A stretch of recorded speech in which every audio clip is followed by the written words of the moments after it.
dijelaskan oleh Umar. Saya mau menjelaskan tentang pemahaman tentang pajak dan zakat pajak. Zakat pajak merupakan iuran yang wajib dibayar oleh rakyat sebagai sumbangan kepada negara, provinsi, kota, kerajaan, dan sebagainya. Pemungutan pajak menjadi konsekuensi logis dalam hidup bermasyarakat, berbangsa, dan bernegara sebagai pencerminan suatu keadilan untuk kesejahteraan dan berlandaskan pada teori dan asas-asas perpajakan yang sifatnya universal. Untuk kebanyakan negara, pajak merupakan salah satu devisa dalam mengejar keberhasilan pembangunan nasional. Ciri yang melekat pada pengertian pajak. Pertama ada pajak dipungut berdasarkan undang-undang serta aturan pelaksanaannya yang sifatnya dapat dipaksakan. Kedua, dalam pembayaran pajak tidak dapat ditunjukkan adanya kontrak prestasi individual oleh pemerintah. Ketiga, pajak dipungut oleh negara baik pemerintah pusat maupun pemerintah daerah. Keempat, pajak diperuntukkan bagi pengeluaran pemerintah yang bila dari pemasukannya masih terdapat surplus dipergunakan untuk membiayai publik investment. Kelima, selain bertujuan budgeter, pajak juga memiliki tujuan mengatur.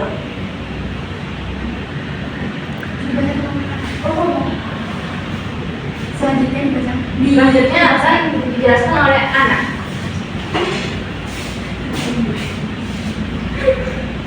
Yaitu selanjutnya orang yang berhak menerima zakat. 1. Orang fakir, yakni orang yang amat sengsara hidupnya. 2. Orang miskin, yakni orang yang tidak cukup penghidupannya. 3. Pengurus zakat, yaitu orang yang diberi tugas untuk mengumpulkan dan membagikan zakat. 4. Mu'alaf adalah orang kafir yang ada harapan masuk Islam. 5. Memerdekakan budak, mencakup juga untuk melepaskan muslim yang ditawan oleh orang-orang kafir. 6. Berhutang orang yang berhutang karena untuk kepentingan yang bukan maksiat dan tidak sanggup membayarnya. Adapun orang yang berhutang untuk melihara kesatuan umat Islam dibayar hutangnya itu dengan zakat walaupun ia mampu membayarnya. 7. Pada jalan Allah fisabilillah, yaitu untuk keperluan pertahanan Islam dan kaum muslimin. 8. Orang yang sedang dalam perjalanan yang bukan maksiat mengalami kesengsaraan dalam perjalanan. Teori pelaksanaan pemungutan pajak. 1. Teori asuransi, yaitu ada menurut teori ini negara berhak memungut pajak karena negara bertugas melindungi jiwa dan harta benda warganya. Dengan demikian pembayaran pajak disamakan dengan pembayaran premi seseorang kepada perusahaan asuransi.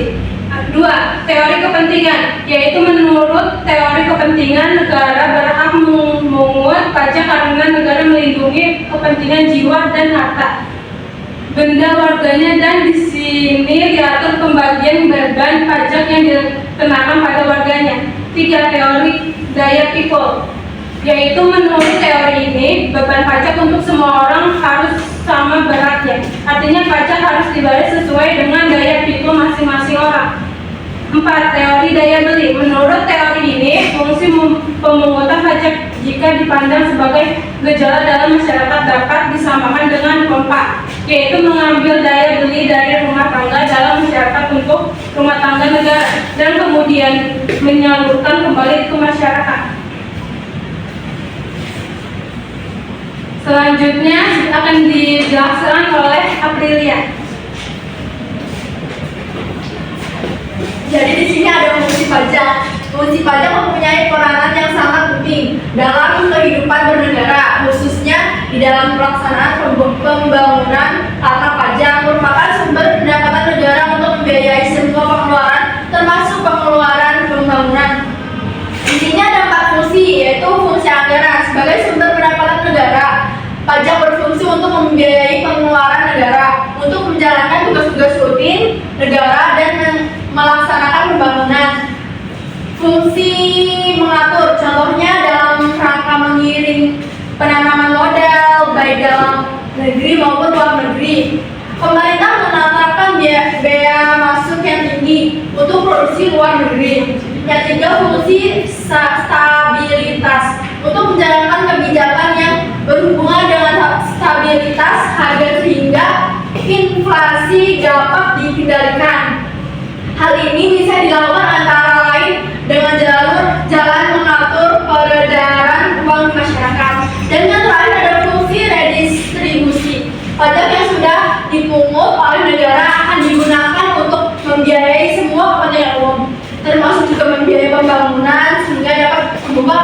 kerja.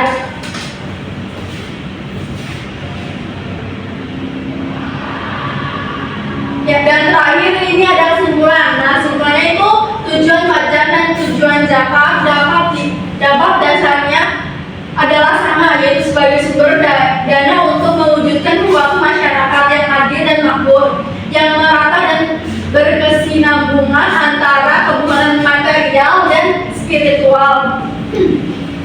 Pajak pada dasarnya dimanfaatkan untuk membiayai kegiatan-kegiatan dalam bidang dan sektor pembangunan. Begitupun zakat dapat dimanfaatkan bagi pembangunan nasional karena adanya banyak persamaan pokok antara pemanfaatan zakat dan pemanfaatan pajak. Meski ada segi-segi khusus yang membedakan seperti persyaratan pajak dan zakat, seperti menunjukkan bidang yang didanai, zakat dan pajak. Baik dan buruknya suatu sistem perpajakan tergantung dari dampaknya pada masyarakat. Sistem